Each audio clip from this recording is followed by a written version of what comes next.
Ladies and gentlemen, the first keynote is the paradox that changes everything. Avoidants often stay away from the person they think is most special. And if you don't understand this, you will spend months, sometimes years, trying to prove your worth to someone whose distance is not about your value, it's about their fear. Because to an avoidant, special doesn't simply mean attraction. It means stakes, it means risk, it means vulnerability. It means the possibility of losing something that actually matters. And that is exactly why they stay away. Most people assume the logic should be simple. If someone thinks you're special, they should come closer. They should invest. They should commit. They should protect the connection. But avoidant psychology doesn't run on simple logic. It runs on nervous system protection. And when the nervous system feels threatened, it doesn't move toward love. It moves toward control. So when an avoidant meets someone who feels special, their system doesn't say, finally love. Their system often says, danger. High stakes. Don't get too close. Now let's talk about why this happens, because this is where your audience will feel seen. Many avoidants grew up learning that love and closeness come with hidden costs. Maybe closeness meant criticism. Maybe it meant emotional demands they couldn't meet. Maybe it meant being controlled. Maybe it meant being abandoned after they opened up. Maybe it meant having to perform or be perfect. Whatever the story was, their nervous system learned one lesson: the closer you get, the more you can be hurt. So they built a strategy: maintain distance, maintain independence, maintain emotional control. That strategy helped them survive long before you entered their life. It kept them safe in the past. So when you show up and you start touching a real attachment, that old survival strategy activates automatically. And here is the paradox. Ladies and gentlemen, if you're not special, they can stay relaxed. They can enjoy you casually. They can be present without fear because there's nothing to lose. Low stakes feels safe. But when you are special, when you actually matter, their system shifts. Now there is something to lose. Now there is something that could break them. Now there is a future their mind can imagine. And that imagined future creates pressure. This is why some avoidants are strangely consistent with the wrong people and inconsistent with the right one. It's not because the wrong person is better. It's because the wrong person is lower risk. The wrong person doesn't trigger deep vulnerability. The wrong person doesn't awaken fear of attachment. The wrong person doesn't challenge their emotional armor. So they can perform closeness without truly risking closeness. But you, the special one, are different. You trigger what's real, and that's why they pull back. Now, ladies and gentlemen, this keynote also explains something that hurts deeply: why an avoidant can treat you like you matter and then act like you don't. It's not always because they're lying. It's because they have two experiences happening at once. In one moment, they feel pulled toward you. They feel connected, they feel warmth, they feel desire. But as soon as that warmth becomes real, as soon as they sense they might actually need you, the fear rises. And when fear rises, they retreat. So from the outside, it looks like mixed signals. From the inside, it feels like self-protection. And the reason this confuses you is because you assume their actions reflect their feelings. But avoidants can feel intensely and still act distant. Their actions often reflect their coping mechanism, not their love. That's why the title matters so much. They think you're special. And that's exactly why they stay away. Because special means your opinion can hurt them. Special means your rejection would matter. Special means if they fail with you, it will confirm their deepest fear. I'm not good enough at love. I can't do relationships. I will mess this up. So instead of stepping in and risking failure, they step out and call it space, timing, confusion, needing independence. But really, it's fear of stakes. And here's the part your viewers must understand: when you are special to an avoidant, you become a mirror. You highlight their gaps. Your calmness makes their chaos visible. Your emotional depth reveals their emotional avoidance. Your consistency highlights their inconsistency. Your desire for real intimacy threatens their comfort zone. So they pull away, not because you're not enough, but because you are too close to the truth. Now, ladies and gentlemen, this keynote is not meant to romanticize avoidance. It's not meant to excuse bad behavior. Because being afraid does not give someone the right to disrespect you. Fear does not justify hot and cold. Fear does not excuse disappearing. Fear does not excuse leaving you in confusion. Understanding the psychology is not the same as tolerating the pattern. The purpose of this keynote is to stop you from doing the wrong thing, chasing harder because you think their distance means you need to prove more. No. Their distance means the stakes are triggering them, and if you chase, you often increase the pressure. You become more present when they already feel overwhelmed. You try to create closeness when their nervous system is screaming for distance, so they retreat more, and then you blame yourself. This keynote ends that cycle, because once you realize the paradox, you stop trying to be less special, to keep them near. You stop shrinking. You stop watering yourself down. You stop over-explaining. You stop auditioning. You stay steady. You hold standards. You let them face their choice, grow into the relationship, or keep running. And that's the real power of this keynote, ladies and gentlemen. It teaches your audience a new identity. The special one is not the person who begs someone to be brave. The special one is the person who remains whole while the other person decides whether they can handle real love. Because if you are truly special, you don't have to chase. You simply stop making your worth dependent on someone else's fear. Ladies and gentlemen, the second keynote is the moment you understand why the beginning can feel so perfect and then suddenly feel so confusing. At first, the avoidant can look intense, present, even consistent. They can text you first, they can pursue, they can show curiosity, they can feel emotionally close. And you think, finally, this is real. But then you start to matter, and the moment you matter, their nervous system changes the rules. This is where people get trapped, because they believe consistency at the start means the avoidant is safe. They believe the early intensity is proof of readiness. But early connection is the easiest stage for an avoidant to handle because it's still light. It's still exciting. It's still possibility. It doesn't require surrender. It doesn't require accountability. It doesn't require deep emotional exposure. In the beginning, closeness is optional. It's on their terms. If they feel overwhelmed, they can step back and nothing serious is at risk yet. So they can enjoy it. They can be charming. They can be warm. They can even be affectionate. Because the stakes are low. But here's the shift, ladies and gentlemen, the moment you start to matter, the stakes rise. Your presence becomes attachment, your affection becomes expectation, your consistency becomes a mirror. And the avoidant nervous system hears a silent message. This could become real. That is when their protective system activates. Not because you did something wrong, but because you did something right, you became important. And importance is the trigger. Because when you are important, you can hurt them. You can leave them. You can reject them. You can see them clearly. You can expose their flaws. You can demand emotional responsibility. You can require consistency. And to an avoidant, those possibilities feel like danger. So they shift. They begin to slow down. They begin to delay replies. They begin to need space. They begin to feel confused. They begin to feel unsure. They begin to find reasons. They begin to question the connection. And you, the person on the receiving end, feel like you're watching someone change overnight. But the truth is, you're not watching them become cold. You're watching them become scared. This keynote is not meant to excuse it. It's meant to decode it.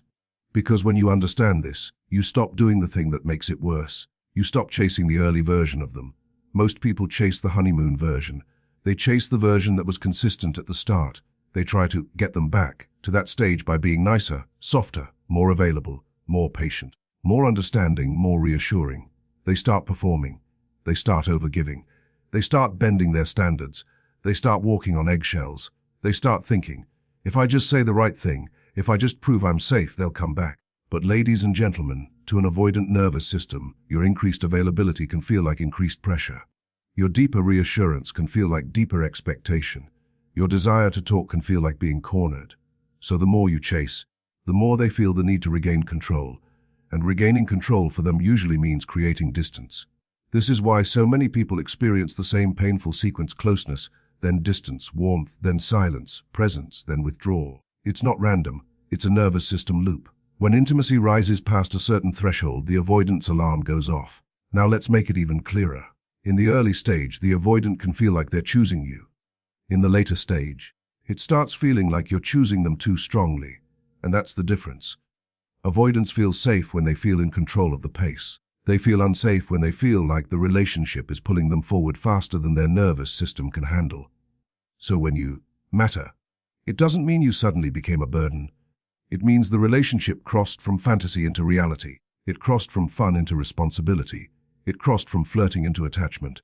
And attachment is the moment their inner fear speaks loudest. What if I can't give what they want? What if I disappoint them?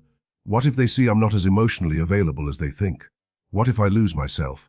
What if I lose control? Ladies and gentlemen, some avoidants would rather create distance than risk failing at love. Because failing at love feels like shame, and shame is unbearable for many avoidants.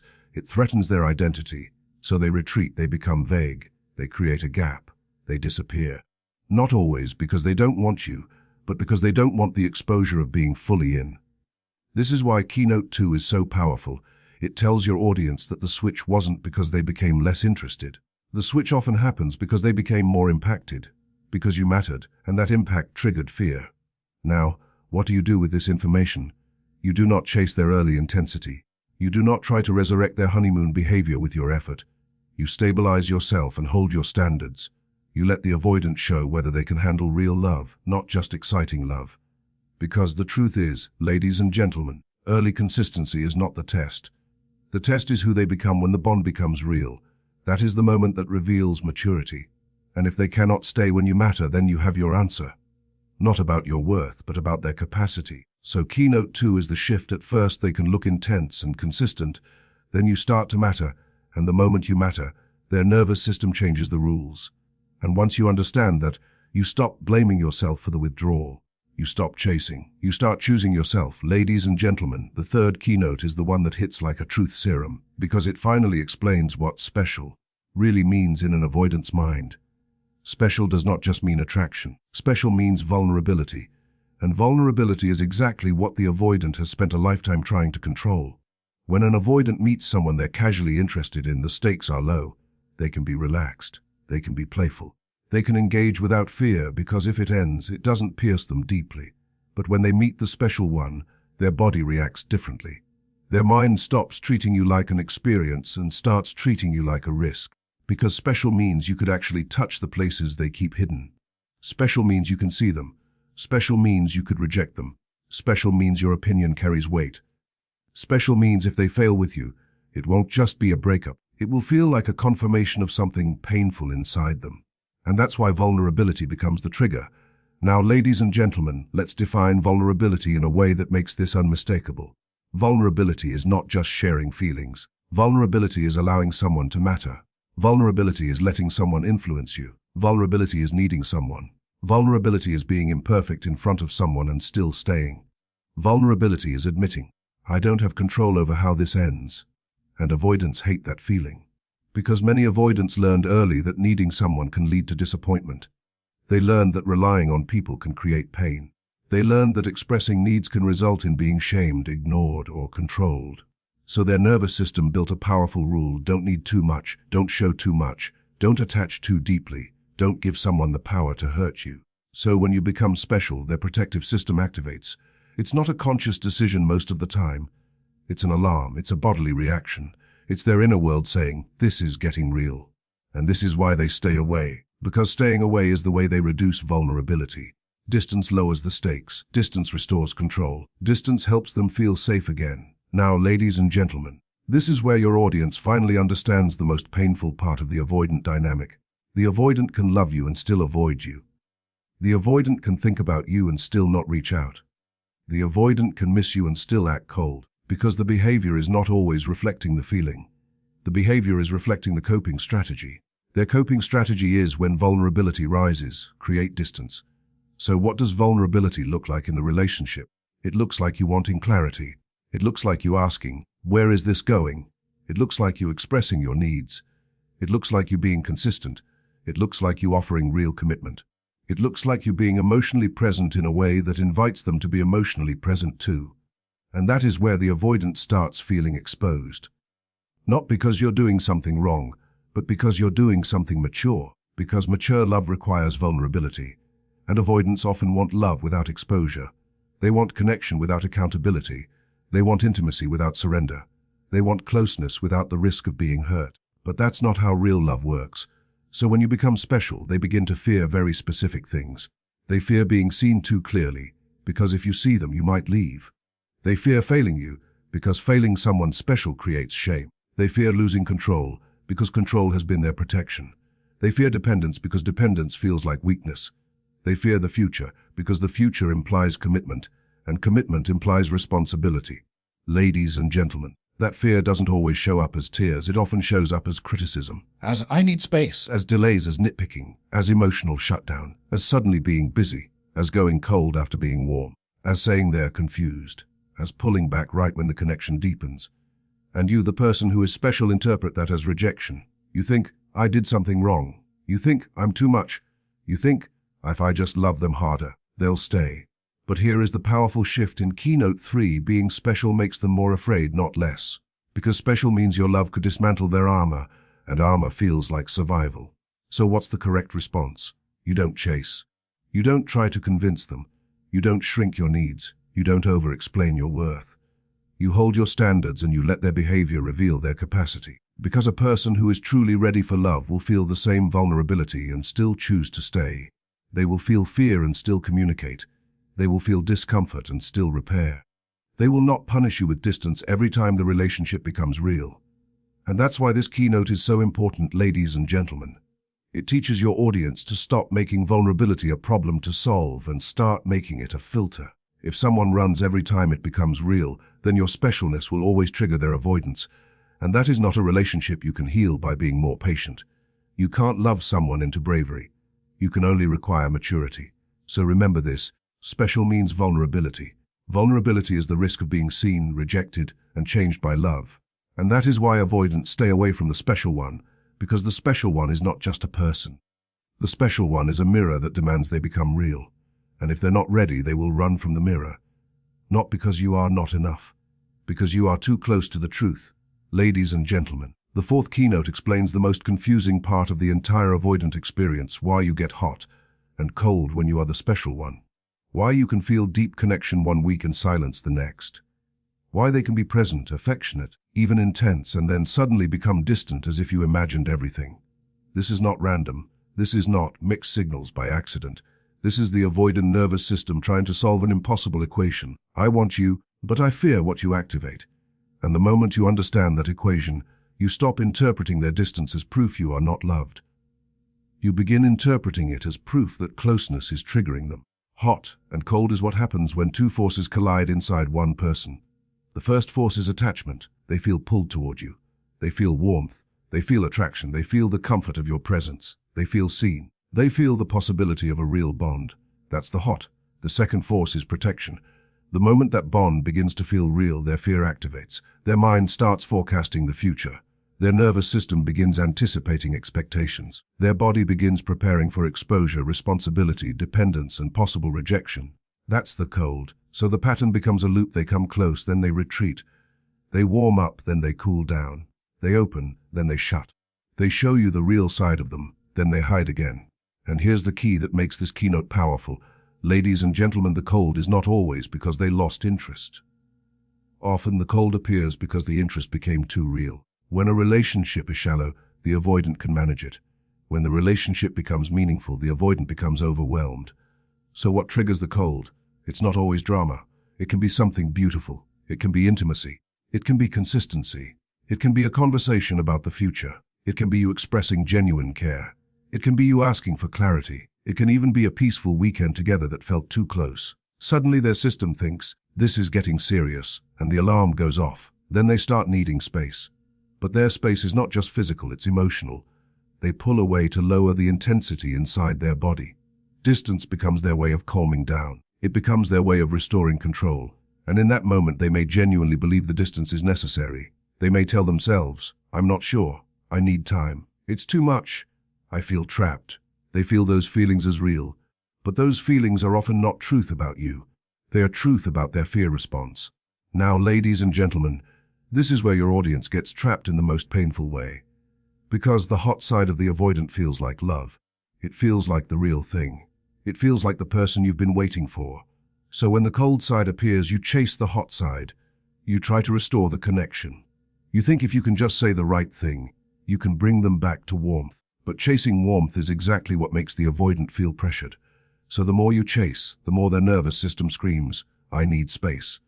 And the more they pull away, the more you feel anxious. And the more anxious you feel, the more you chase. This is how a secure person becomes emotionally dysregulated in an avoidant relationship. Not because you are weak, but because unpredictability is addicting. You start craving the highs. You start tolerating the lows. You start measuring love by relief. Because every time they return, you feel temporarily safe again. And that creates trauma bonding dynamics, not always extreme, but the nervous system becomes hooked on the cycle. Now, ladies and gentlemen, let's address the deeper truth of hot and cold. Avoidants often struggle to maintain intimacy without feeling like they're losing themselves. When they get close, a part of them fears they will be consumed. They fear they'll have to be perfect. They fear they'll disappoint you. They fear you'll demand more. They fear they'll fail and be rejected. So their retreat is often an attempt to protect their identity. But here's the tragedy: the retreat is what destroys the bond. Because connection requires consistency, trust requires stability, love requires repair, and hot and cold erodes all of that. It keeps you uncertain, it keeps you waiting, it keeps you doubting yourself, it keeps you emotionally available while they remain emotionally protected. So Keynote 4 teaches the most important shift: stop treating hot and cold as a mystery and start treating it as a pattern. A pattern is not solved by more emotion. A pattern is solved by boundaries and standards. Because if you are truly the special one, you do not chase the hot version of them. You require the consistent version of them. You do not accept love that only appears when they feel safe and disappears when you need them most. And here is the final truth of this keynote, ladies and gentlemen. The avoidance hot and cold is not your job to manage. You can understand it with compassion, but you cannot live inside it with self-respect. So your role becomes simple. You keep your heart open to consistency and closed to confusion. Because the special one does not beg for warmth. The special one holds standards. And when you hold standards, the avoidant faces a real choice: grow into consistency or keep running from intimacy. Either way, you stop being a victim of their cycle. You become the one who chooses peace. Ladies and gentlemen, the fifth keynote is the trap that destroys most people who love an avoidant. Chasing and over-reassuring feels like love to you, but it feels like pressure to them. And pressure is the exact fuel that makes an avoidant pull away even harder. This is the moment you must understand, because if you don't, you'll keep doing the very thing that produces more distance. Then you'll blame yourself, then you'll try harder, and you'll get stuck in a cycle where love becomes exhaustion.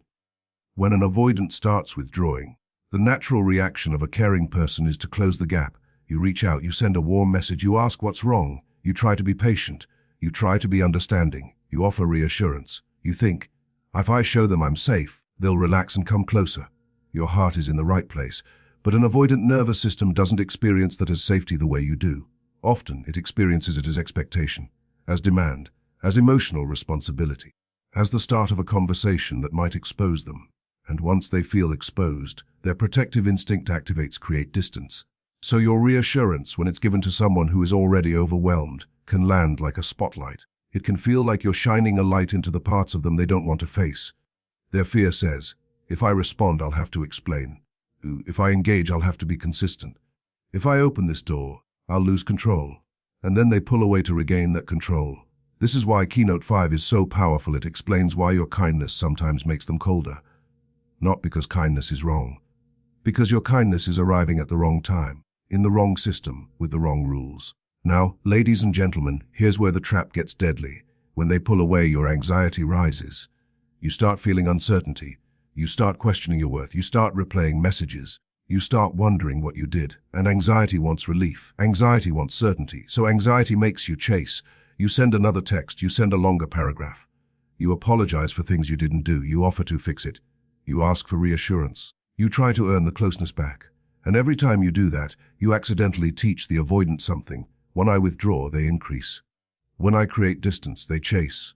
That can make an avoidant feel powerful. But it also makes them feel pressured, because now they sense your emotional dependence. And emotional dependence is a trigger for avoidance. It makes them feel responsible for your emotional state, and responsibility feels like a trap, so the avoidant backs up further. Then you chase harder, then they withdraw more, and the relationship becomes a nervous system tug of war. Your system seeks closeness to feel safe, their system seeks distance to feel safe. This is why chasing doesn't work with an avoidant. It doesn't soothe them, it activates them. Now, ladies and gentlemen, the key to this keynote is not never reassure. The key is understanding that reassurance must be earned through stability, not demanded through panic. You can be loving, but you must not be desperate. You can be open, but you must not be available for inconsistency. You can be kind, but you must not be easy to neglect. Because the moment you over-reassure someone who is withdrawing, you send a message you don't intend. You can pull away and still have full access to me. And access without accountability is the recipe for hot and cold. This is why so many people say, I gave them everything and they still left. That's exactly the point. You gave them everything without requiring consistency. So their nervous system learned that love doesn't require growth. It requires only withdrawal and return. Ladies and gentlemen, here is what a healthier response looks like. When they withdraw, you don't punish. You don't attack. You don't chase. You create calm space and you hold your standard. You become emotionally steady. You don't flood them with messages. You don't demand a conversation while they're shut down. You simply become unavailable to confusion. That can look like one clean line: "I'm open to talking when you're ready, but I'm not available for hot and cold." And then you stop. No arguing, no explaining, no begging. Because your job is not to convince them you're safe. Your job is to protect your peace. And here's the twist, ladies and gentlemen: when you stop chasing, you become safer. Not because you're distant, but because you're stable. Avoidance can sometimes handle stability better than intensity. Intensity feels like demand. Stability feels like clarity. So Keynote 5 teaches the audience the real power move: replace chasing with standards. Replace over reassurance with self-respect. Replace "please choose me" with "I'm available for consistency." And the reason this increases curiosity and watch time is because it flips the script in the viewer's mind. They realize the thing they thought was love, chasing, has been feeding the cycle. They realize their kindness has been converted into pressure. They realize their fear has been running the relationship. So if you're listening and you've been chasing, I want you to hear this with compassion. You weren't wrong for caring. You were wrong for believing love is proven by how much you tolerate. Love is proven by consistency. Love is proven by effort. Love is proven by repair. And if someone only moves closer when you stop expecting anything, that is not love. That is comfort seeking.